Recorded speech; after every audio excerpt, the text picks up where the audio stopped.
we would already like to welcome you warmly to today's webinar today. And that is the Swiss Society for Agricultural Economics and Sociology and the World Food System Center of ETH Zurich. We will shortly give an update on our two organizations as an introduction. However, we will try to keep it as short as possible since we have three very interesting experts planned for their inputs, and then also hopefully enough time for an interesting discussion round with all of you. We will just explain more on how we think to moderate this discussion round. But first of all, I would like to welcome you to today's meeting. My name is Loredana Sorg. I'm co-head of international partnerships at BioVision Foundation and also member of the committee of the Swiss Society for Agriculture and Economics. Could everyone mute them or herself? Because now we hear other voices. Oh, yeah, true. Could you mute, Dubravka, could you mute yourself? Because okay. So we don't hear you in the webinar? That would be nice. So, for example, at the 29th. I cannot mute her. I will wait a second. Can you mute her? I muted her. Good. Perfect. Thank you. Okay. Then we can continue on that. So please mute it yourself. Thank you very much. And as we said, it's the two of us, the SGA and the World Food System Center of ETH Zurich, who organized this webinar. And of course, we are glad that so many of you made your time just shortly before Christmas and could spend this afternoon on the topic of true cost accounting in the food and agricultural system.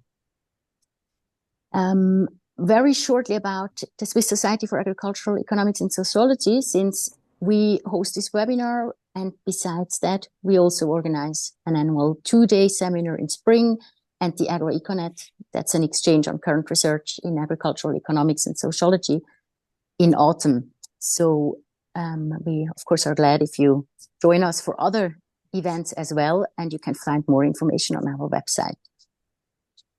Before I hand over to Billy from the World Food System Center, I would like to inform you that the first part of this webinar will be recorded. You might already have seen the question, and we will share this recording on our websites, while the second part, the questions and discussions, won't be recorded. So that's just for everyone to speak very freely for the Q&A. So Billy, I shortly hand over to you. Hi, everyone. So nice to meet you and to have you all for our webinar. I'm Billy. I work with the World Food System Center as a research and outreach manager. Very shortly, the World Food System Center is a competency center from the ETH Zurich. We work across the whole food value chain with different stakeholders, from research, policymaking, science, industry partners, to find real-world solutions that help to move towards a more sustainable food system. And we're super happy to host this webinar today, to have so many amazing speakers with us. I will be responsible for hosting the chat today. So afterwards, when our speakers will present, please feel free to already write your questions in the chat. I will try to organize them, so don't unmute yourself if possible, just write them in the chat, and then afterwards in the discussion part, we will go through the questions step by step. And to start off, it would be super nice to get to know you from the audience a little bit better. I see we're almost 80 participants soon, so a lot of different people with different backgrounds. Let me check. Yes. We try to make a poll. There's a QR code that you can scan. It would be really nice if you could quickly scan the QR code and take part in the poll to see where you come from, what is your background. And I'll give you 1-2 minutes.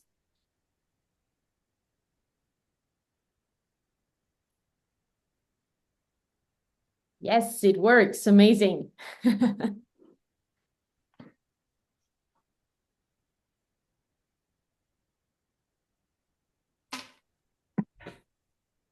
Okay, very science research heavy for now.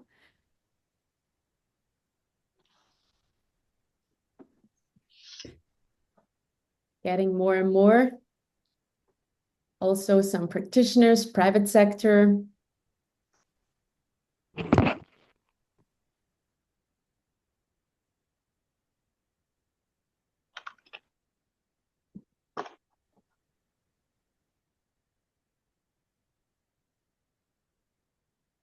Still getting some responses in, so I'll leave it for another minute. But I think we see, as expected, a lot from science research background.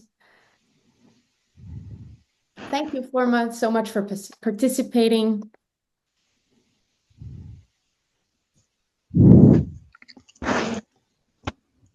Great. Good, thank you. Getting even more, but I think we'll move to the next question just so we know, like, what is your knowledge on the topic so far? We also wondered how intensively, let me see. Well, you already, okay. You already did this one too, perfect. So a little, most of the people know already a little on the topic. So I hope after this webinar, you will know much more about the topic. Great. Thanks a lot. And then we'll give you a quick update on the program of today. So what you're expecting. And I'll head over to Loredana again. Thank you so much. Thank you for that. Exactly. So you know the program already. Since we will have our 3 input by our experts and then start into the question and discussion round. And maybe just a short note on why did we actually choose the topic of true cost accounting in relation to sustainable food systems. Of course, it is a hot topic and it's in the minds of a lot of people. What we realized also, it is something that really could be a big lever to change and to transform food systems. And that's why we are really delighted to have 3 different experts.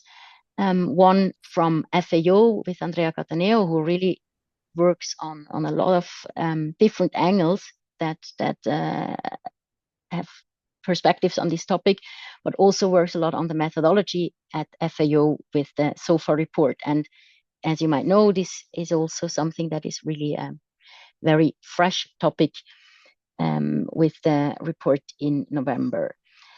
He will talk more about that later, but also from a Swiss perspective with Emilia Schmitt, where we will get some preliminary insights into the research project that works on true cost accounting in a Swiss setting for food systems, and with our last speaker, with Claire van den Broek, from true pricing from the private sector, to actually hear what already happened in the private sector, because a lot of companies, or not a lot, but a number of companies already pilot this approach, and it will be really interesting to compare the scientific methodologies and open questions or evidence that already could be created, and also how it can be applied in practice. So with that, I won't talk anymore because we really love to hear our first expert, Dr. Emilia Schmitt, who will talk on challenges in early insights in applying true cost accounting to the Swiss food system. And Emilia Schmitt supports the scientific coordination in the True Cost CH project, an interdisciplinary project put together by a consortium of Swiss academic institutions. She is an expert on food value chain sustainability assessment, and therefore she deeply understands the Swiss food system and has a wide experience in participatory processes, which play a role in her current project as well. She holds a PhD in environmental systems science from ETH Zurich, and she previously held research positions at FIBEL, ZHW, and the University of Bordeaux. So warm welcome to you, Emilia, and feel free to share your presentation. Okay, thank you, Loredana. Thank you for the organization and invitation, and good afternoon, everyone. It's really great to see the interest in the topic and have the opportunity to discuss it. I'm going to put the presentation full screen. So as you heard from Loredana, I'm going to present some first results from our project called True Cost of Food Accounting in Switzerland. And it's a research project funded by the Swiss National Fund for Research with a large consortium behind it. So I would like to thank all my colleagues from this consortium who have contributed different figures and results, which I use as inspiration for this presentation. And you see here all the partners in the project and also the website. So this project has a vision to achieve a consensus of stakeholders in the Swiss food system. And we want to create especially interfaces and tools to advance the granularity and calculation of true cost accounting to allow Swiss food system players to make decisions. So it's really a hand-on project trying to not only calculate and define concepts of true cost accounting, which we do in some work packages, but really to have a dialogue with stakeholders, for example, in our work package with a multi-stakeholder dialogue, and to conceive tools that can be used by the private sector and for advances in policies towards sustainability. So it's very participatory with different angles to it. As a quick reminder, I'm sure most of you know this already. We use definitions and concepts, especially from the FAO reports, and adopt this vision that true cost accounting is a holistic and systemic approach to measure and evaluate costs and benefits, accounting also for environmental, social, health, and economic costs, and in the way to generate, to improve taking decisions by policymakers and other food system actors. So to start already with a few challenges that we are encountering at the beginning of this big project, where we try to gather concepts and understand how this all work, and also to remind you a bit what is behind true cost accounting. So on the left here, we have what are basically costs that are reflected in prices we find at supermarkets. These are private and production costs that we see on the price tag. But actually, there are also hidden costs, and true cost accounting is accounting for the production costs and these hidden costs. And these hidden costs are not reflected in the price. And they are, for example, environmental external costs or health costs and social costs. But there are also costs linked to other failures, be it political or institutional, that can have many, many indirect costs. And these costs already are so difficult to account for that at the moment they don't really flow into the method. Another challenge is to really account for social costs. So this is the dimension where we have the most challenges still to really monetize, quantify impacts and put it in a price value. So this is really hard to account for all human aspects. I think for environmental and health costs, we are there already. There are many quantification factors for this, but to account, for example, for equity or the cultural aspects of food is still a challenge. And then even if you look at the actual price of food nowadays, I'm sure you all know that there is still a lot of challenge to see if the production costs are reflected in the price. There are many situations where producers cannot even cover the production costs with the actual price. And this on the left is really adopting a value chain economics lens. So methods also for environmental cost accounting will look at production to consumption and all the steps needed along a value chain. And the challenge here is to find data, and there is usually a very low transparency on cost and margin, so it's difficult to get the overview. And on the right side, concerning the hidden costs, we know that they are actually already in the system. So these costs are partly paid for, but we don't really know how much is already paid for and how much is like shifted to future generations to cover in the future. We think, for example, on the cost of mitigating or compensating emissions, there are already some efforts, or for example, to clean water, etc. So this is more a territorial policies and also a diet perspective. And we wonder what is the influence of subsidies in all of this. So this is a typical example coming from the policy side, and how can this influence actually the sale price? So there is definitely some influence here, and it's very difficult to know how this all works together in the system. So here we have a classical challenge of scope and scale that's kind of colliding, and we are trying to find ways to reconcile these both approaches. So going further, I'd like to show some example of more concrete results behind the concepts. So we have used here more of a value chain approach that was on the left side to already calculate some hidden costs behind food products. And here is the example of bread. So colleagues of mine have adopted this value chain approach, looking at wheat production, wheat processing, all that's necessary up until the consumption of bread. And they have looked at what are the environmental costs, the health costs, and social costs. As I mentioned before, covering social costs is still very difficult. So here it was summarized as overworked hours for the producers. And if we look already at the results, we see these different colors. So what my colleagues did is try to compare different types of bread. So the question is, which type of bread will have more or less hidden costs to, in the end, try to give indication to consumer what type of bread might be better, etc.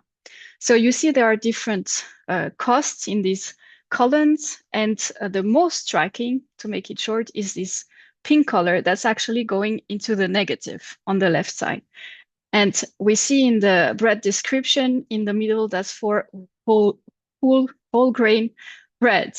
So these three types of bread on the left side are whole grain types of bread, either organic, extensive, or more intensive production. And the three on the right side are white bread types. So we see that there are differences in the environmental costs, especially biodiversity, which is the orange color. But the most massive difference was found in the human health external costs. And basically, because the Swiss population is eating so much, not so much, so little fibers and whole grains, it would be beneficial to consume this type of bread. So because it's beneficial, the cost is negative. But we are really discussing what are the implications? Because if we sum these prices or costs, we come to negative costs. So should we pay the Swiss population to consume whole grains? It sounds a bit crazy to say that, like to pay people to consume this type of food, but rather like how can we redistribute these costs and find measures so that people consume more whole grains. And then if we take the other perspective to look at the national scale, territory scale, and diets, there were also already some studies in Switzerland to consider the whole Swiss diet. And one of the first study was by Alissa Perotti in 2021. And she basically found that behind every Swiss franc that's spent on food, there is another Swiss franc of hidden costs. And also, if we look at the FAO report from this year, here are the costs from this report that were calculated. We also have environmental costs on the left and the health costs on the right.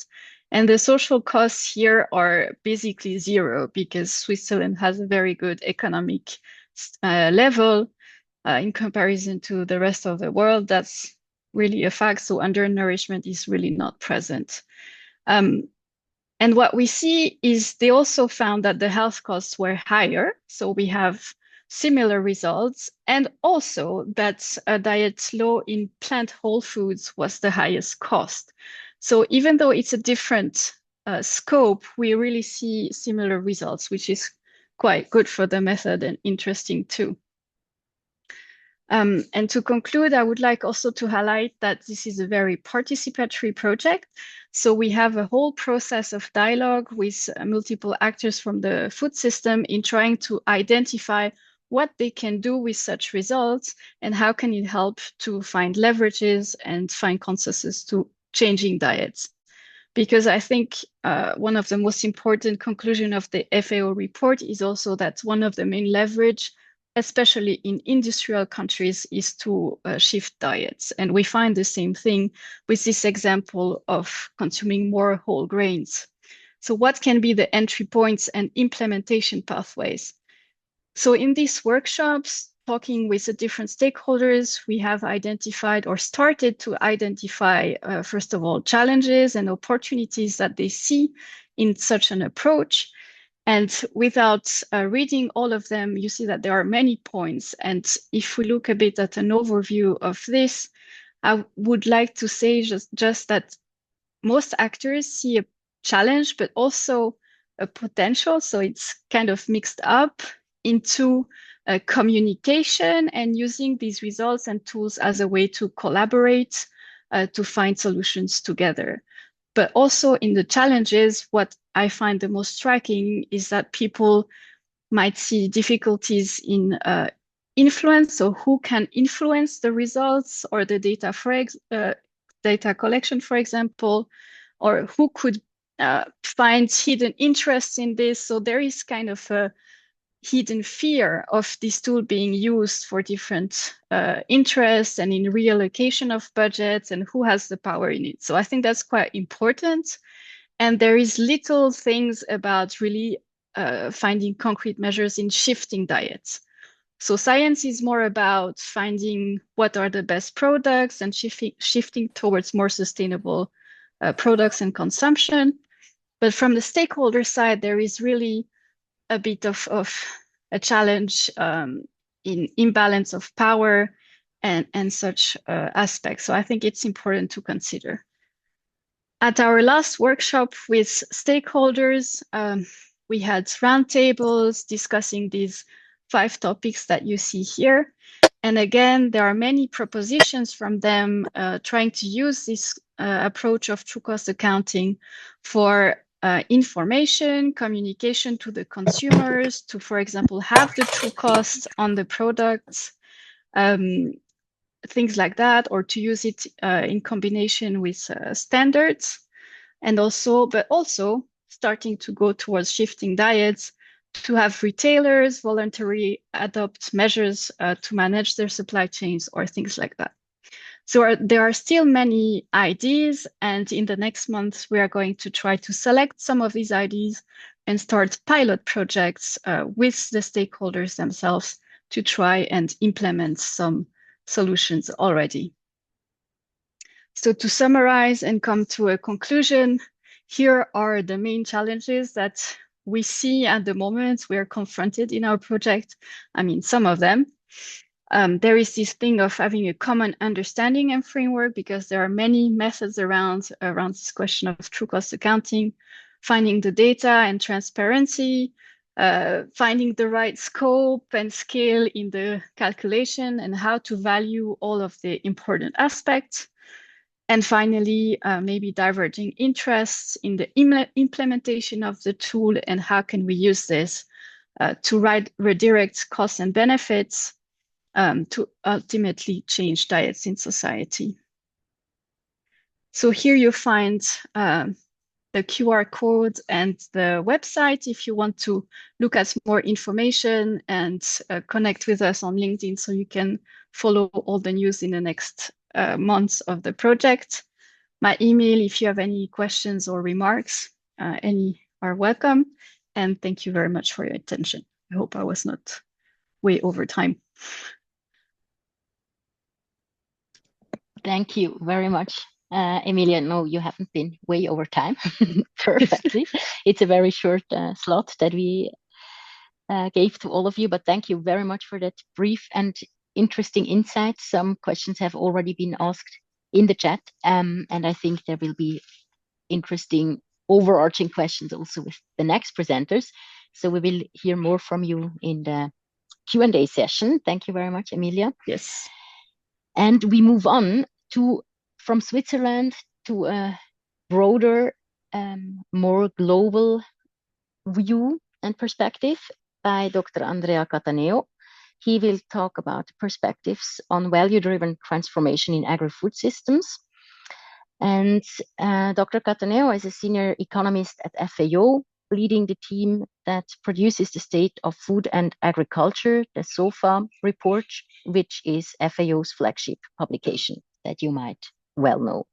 He has over 25 years of experience in examining economic issues relating to development, food security, deforestation, and climate change. And in recent years, his focus has been on agri-food systems and their resilience, as well as the geospatial analysis of rural-urban linkages for rural transformation. Currently, his main focus is on the true cost of food, so that's why you are here today.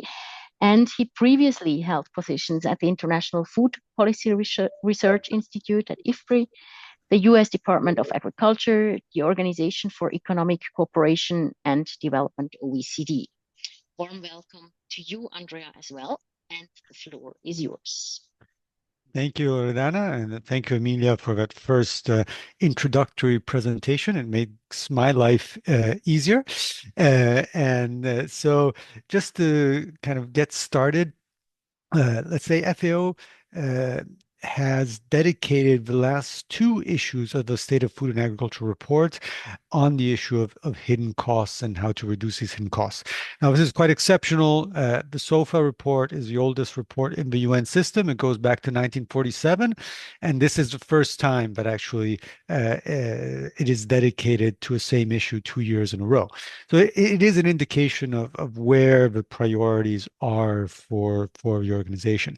And what we were asked to do was to provide like a global perspective, a global coverage covering many countries with a coherent and comparable approach, making clear what assumptions are behind the numbers that we generate, because I'm not going to go into the details, but there are a lot of assumptions that go into, as I think Emilia already pointed out quite clearly, in coming up with these estimates.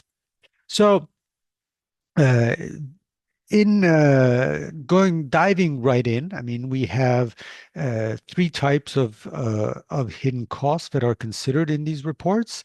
As Emilia already pointed out, there is a social element that looks at undernourishment, but also poverty for workers within the agri-food systems being below the moderate poverty line. So again, for Switzerland, it's not an issue, but conceptually, it could still be an issue also in high-income countries. Do farmers earn enough to make a decent living, which clearly in Switzerland would need to be much above the international moderate poverty line. The environmental impacts pathways look at nitrogen emissions, both in air and water, greenhouse gas emissions, and land use change that causes losses in biodiversity.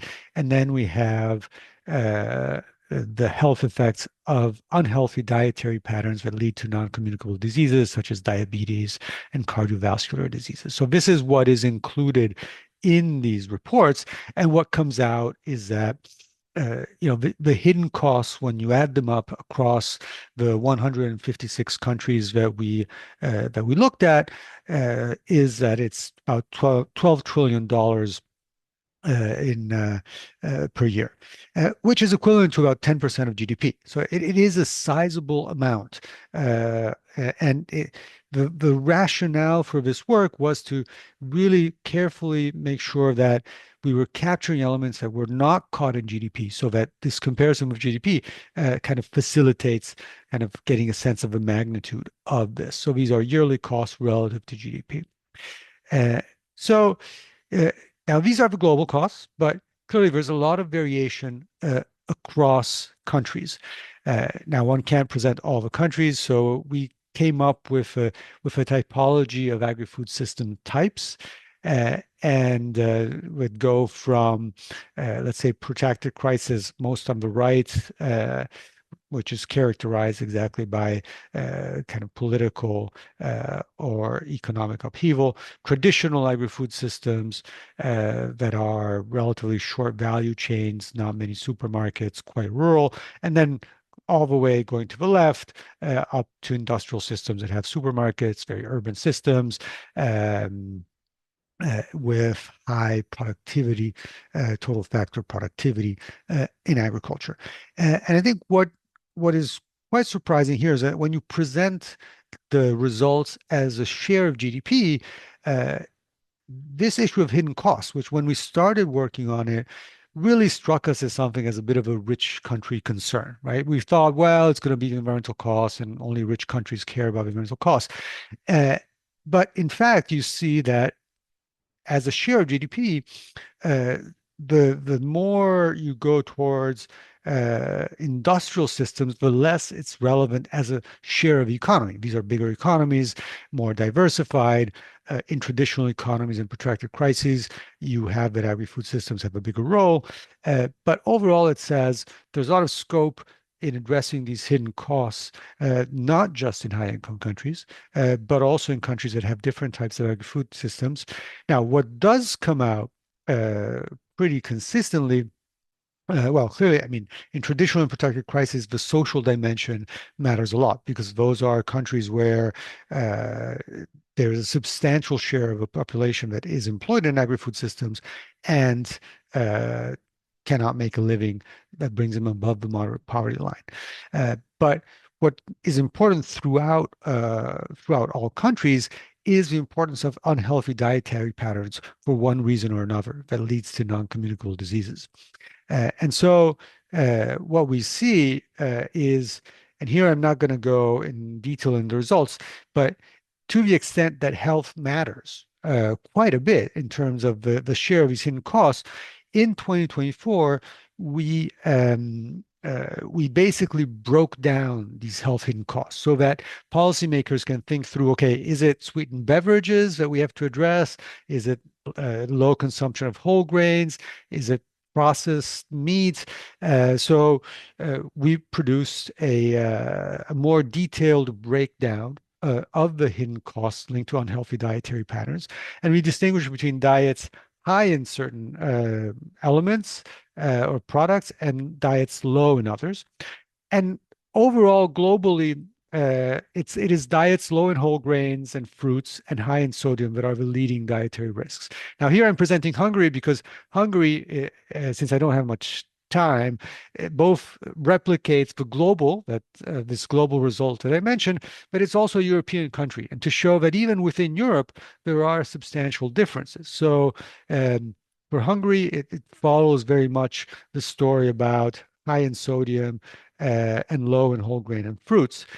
For Switzerland, and this is something that Emilia touched upon with her bread example, you have the biggest element, the biggest dietary risk is low consumption of whole grains, but you also have that red meat and processed meat consumption contribute substantially, more so than in Hungary. Now, clearly, all these things are a little bit interconnected. I mean, sodium is not the salt that you add on your salad. It is the salt that is included in processed food. So it could be processed meat, but also other ultra processed foods. So, but it does start providing a sense of where policymakers might want to tweak the incentives in terms of shifting those dietary behaviors, or also through, and as we'll see, through procurement. So now, up until here, it's really been about raising awareness, right? I mean, we present these numbers. It's a big global number. You see the countries, and all countries have sizable hidden costs. But at some point, you have to think about, okay, what are we going to do about it? And I think Emilia was getting to it, and I think Claire, after me, she will also talk a lot about the work that true price does. And so you go, okay, from these national assessments that are using global data sets, pretty rough, right? How do you go to targeted assessments and start thinking about, okay, what actions need to be taken? So and so this clearly will require stakeholder consultations, which are essential to guide policies.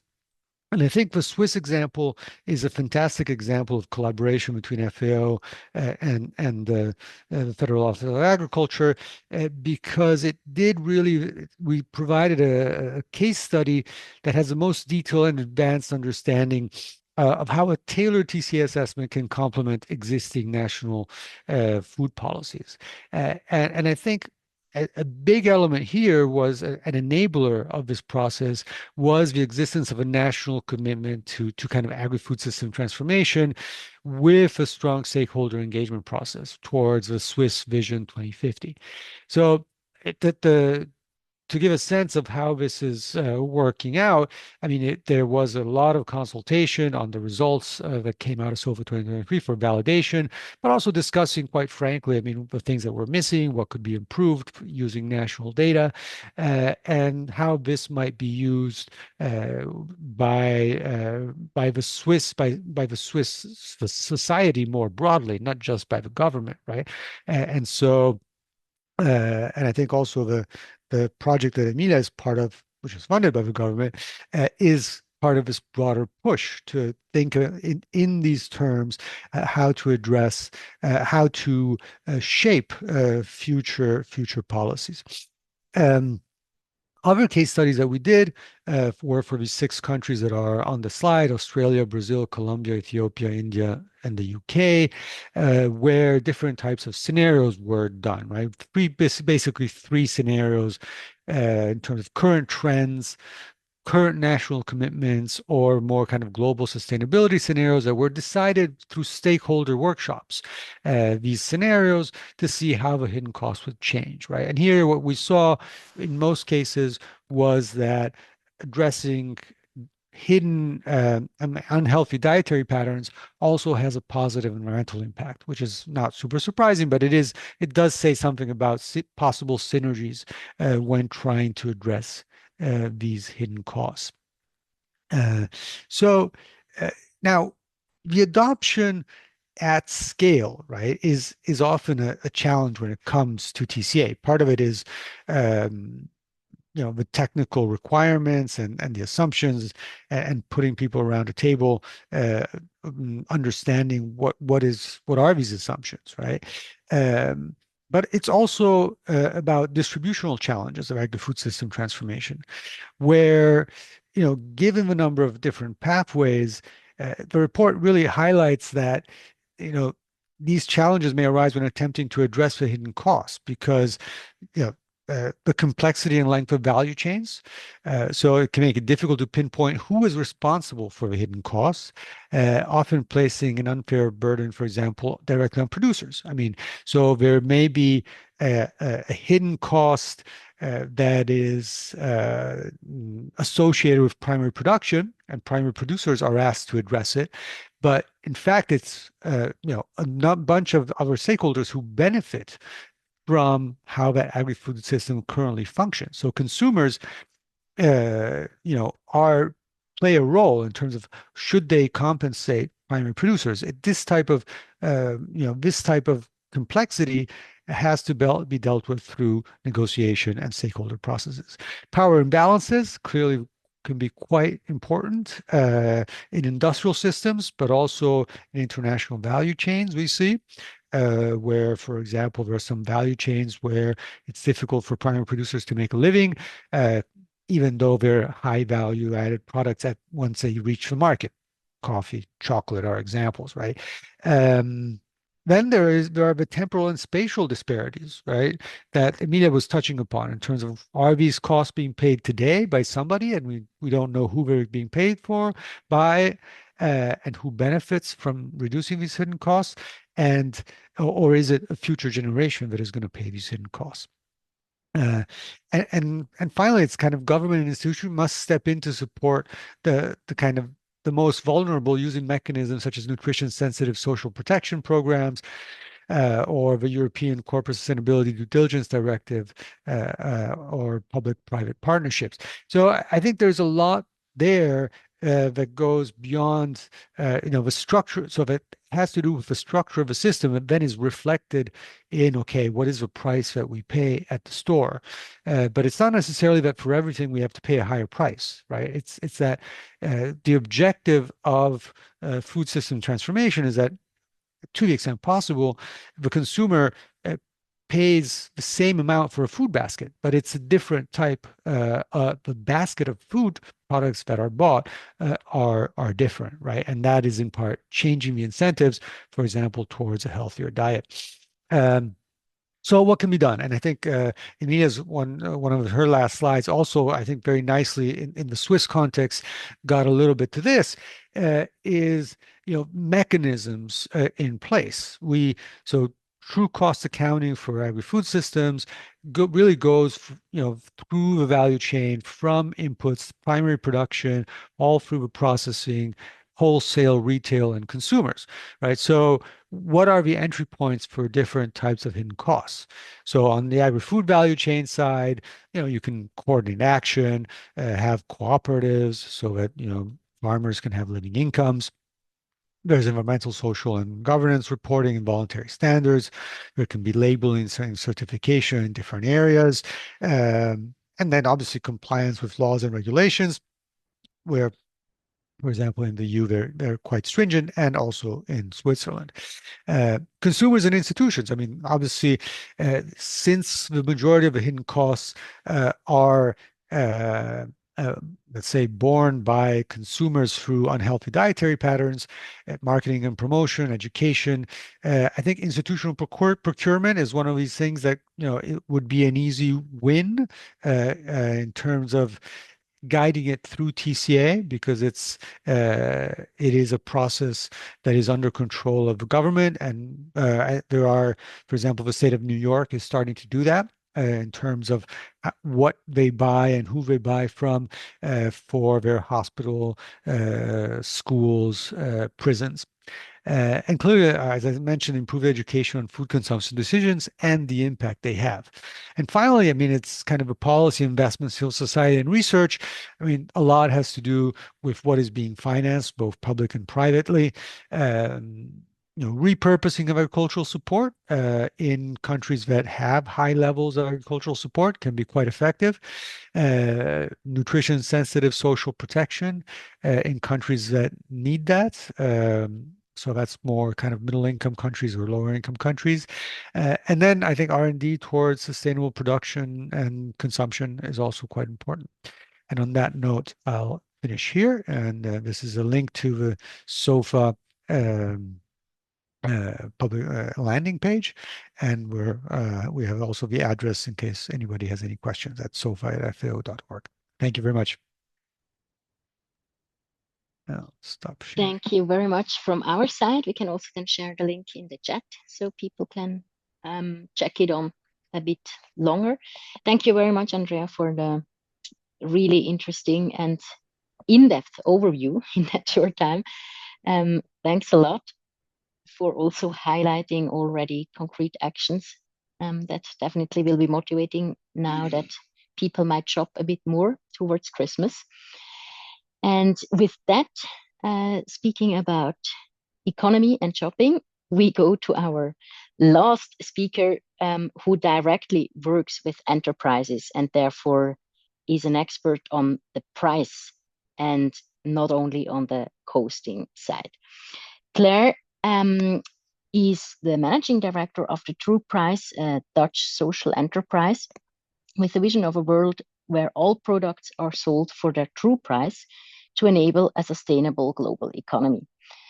She leads the True Price team in their various ambitious efforts towards impact economy, including supporting organizations to calculate and implement true pricing. They further developed the True Price standard and build on the global partnership on the true price of food.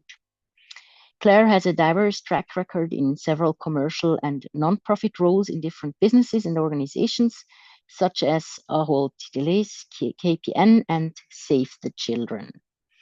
And with that, we go to you, Claire, with the presentation on true pricing, business transformation. Yes, thank you very much. And thank you for the presentations. I'm trying also to build a bit on what Andrea has been saying on the different sort of how to include all the stakeholders in the process and try really to give some examples in that area as well to make it practical and see how can we, what are sort of different pathways to get this, to bring this further. Sharing my screen. Can everybody see my screen? I now don't see anybody, so maybe somebody can. Not yet, but it might come very soon.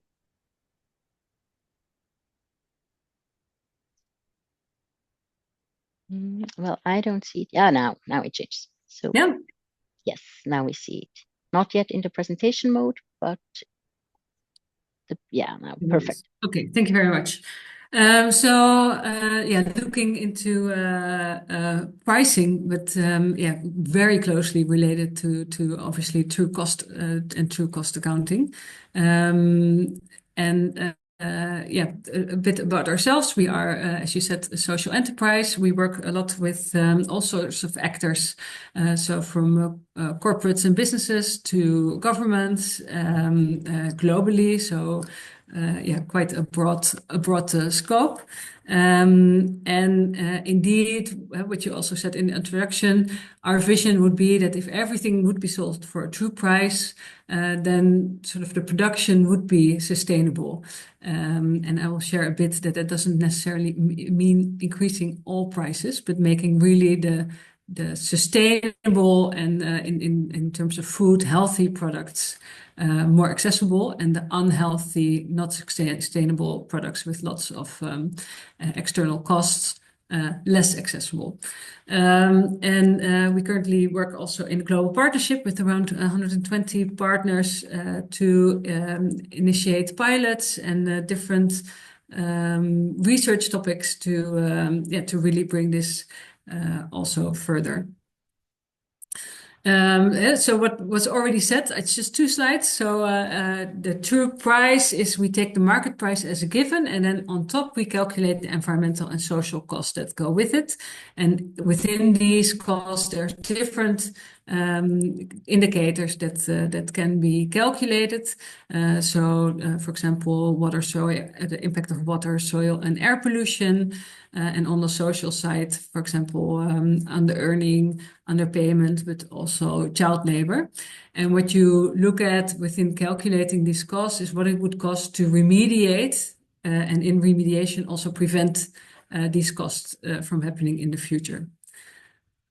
And the idea is not to make everything more expensive, so to put everything on top of the price that is already there, but to really also give transparency and insight into for every value chain actor to make sure that these prices and these external costs can be reduced by, for example, changing your dietary habits, or by taking actions as a company in your value chain to reduce certain costs by taking measures in, for example, using more green energy, for example. As said, it's a method we developed together with Wageningen University, who I also saw joining the call. So nice to see some familiar faces with the attendees.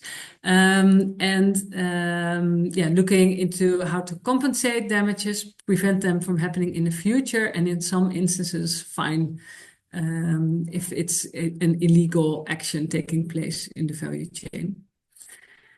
And then what I really want to zoom into for this section is then what are applications and how can you use true pricing sort of on, we've seen the high level, the global level, what's the impact of the food system.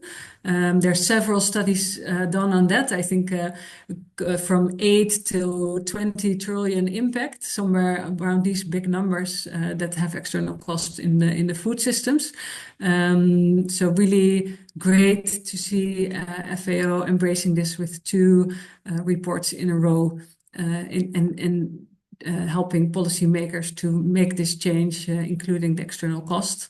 And on the organizational level, we also look at what can you do with these insights on product level, but also on sort of habit level.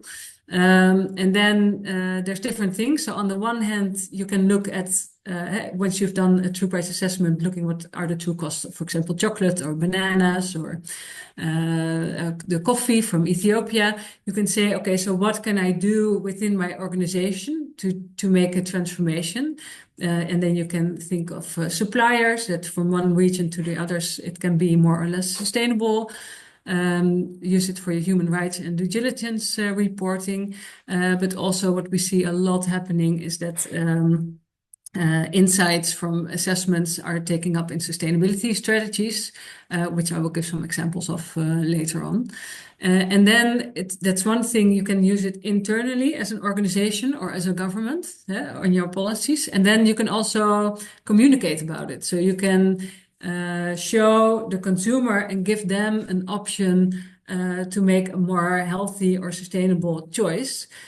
So by just, there's 3 options. Well, there's more options, but these are sort of the main buckets. You can say, you can just show it to the consumer. So you can just give transparency and say for in the Netherlands, you have the croquette as a very a popular snack in the cafeterias, and then it's a meat one and a mushroom one, and then you can show consumers the different in external costs between those two, making them more aware of the external cost that comes along with eating meat, for example.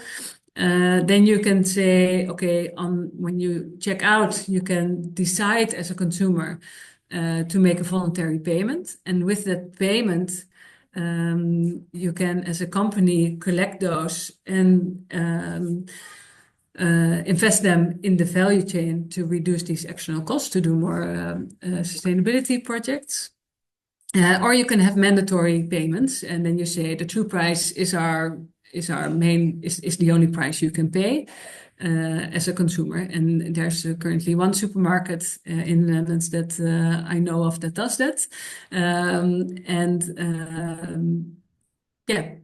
So it's mostly, I think what we see in practice, it's either transparency or mostly chosen the voluntary payments for consumers. So what are some of these practical examples that we work with or that we see globally? So what I briefly touched on is the supermarket De Aanzet, that in 2020 became the first supermarket with true prices. They started with their fruit and vegetable and are expanding their assortment that is true priced. And there you can see for every product, sorry for the Dutch in the example, but you can see for every product the normal price, they say, so the market price, and then the impact on underpayment, the contribution to climate change, land use, and water use. And those are out of the assessment came out of as the most significant contributions to the external costs, and therefore chosen to be paid.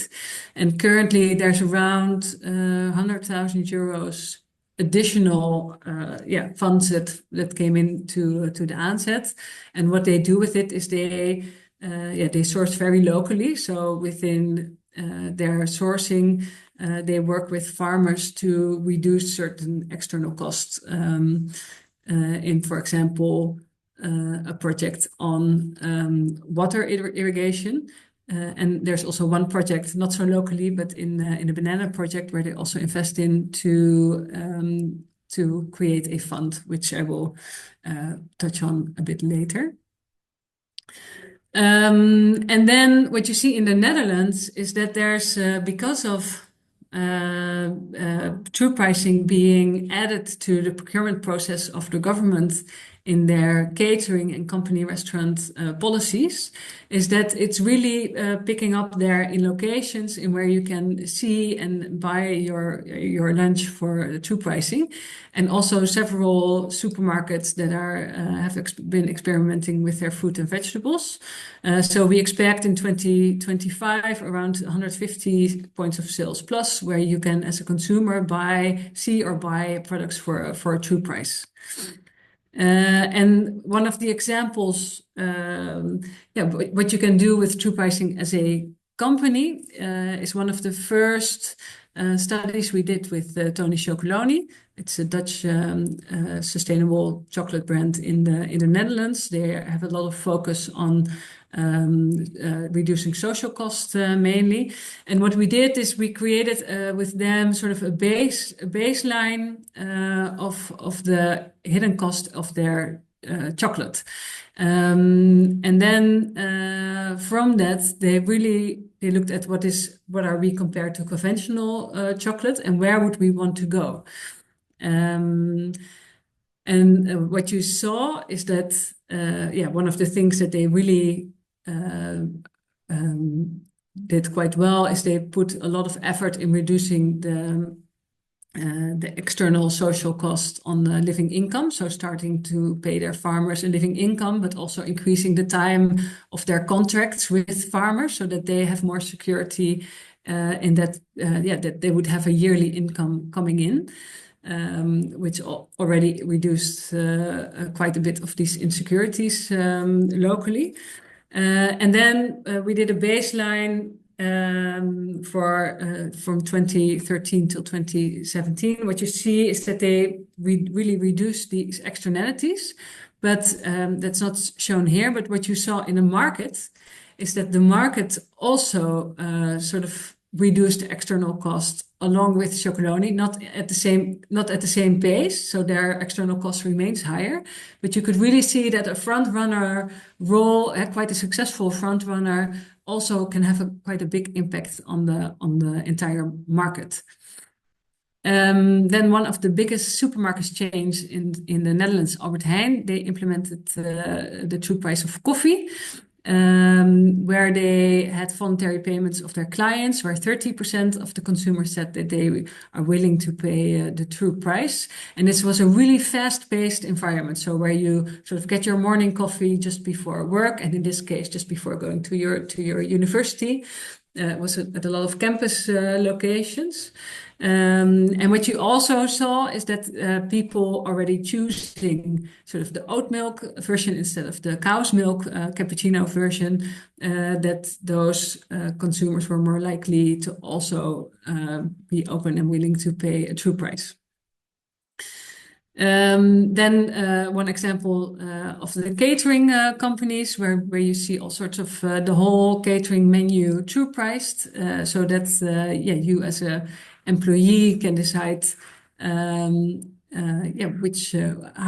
many external costs are you going to contribute during your lunch, or are you going to make more of a sustainable choice or not?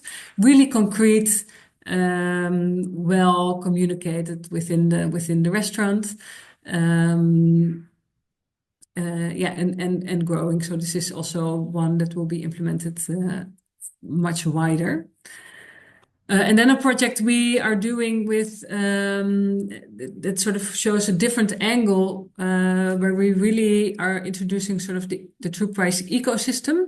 And then we do this with two organic supermarket chains in the Netherlands, the two biggest ones, together with their banana suppliers and the Dutch government. And there we look into, so first we do a true price analysis of the bananas. Then we look at what does this show us? Is there something we didn't know already? What are sort of root causes for some of these problems? We are looking now into prioritize and scope some of these projects to reduce these external costs. From the banana specifically, one of the things coming out is a very high level of use of scarce water use that the community around it actually needs. So one of the projects that is going to happen is an irrigation system. Another one was sort of the payment of living wages. And what you see now is that both supermarket chains are implementing longer term contracts with their banana suppliers so that they also feel more comfortable to invest themselves in some of these external costs going down. What you see is that these supermarkets, they now have committed to do sort of a 2-week period of true pricing within all their supermarkets on the bananas. They will partly lower their own margin and partly ask a bit of an additional price to the consumers. And with that additional fund, they are going, they make an expectation of the funds flowing in. If that is not matched, they will match it themselves. And with that fund, they're going to make sort of a regenerative fund where first you will start with 1 or 2 farmers, helping them to get some of these actions and remediation in place. We believe, or mainly the producers believe, that with some of these actions, yield can go up, quality can go up, leading to more better income, and that some of that income will then flow back into that fund, going to different farmers. So, in that sense, trying to scale the sustainable production of bananas in Peru and Dominican Republic. Then another example is the penny supermarket in Germany. There they did a 2-week true price on meat, where you saw on meat and the sort of the meat alternative, and there you saw a really steep decline in the meat sales. And not so much a decline in the alternative. What you see, we're still waiting on some more results to see if where did these consumers go? Did they go buy their meat somewhere else, or is there actually less meat being bought? But interesting from that is that the consumers that bought their meat here in the supermarket, they did. I believe that's around 50% were very positive about this project of the supermarket chain.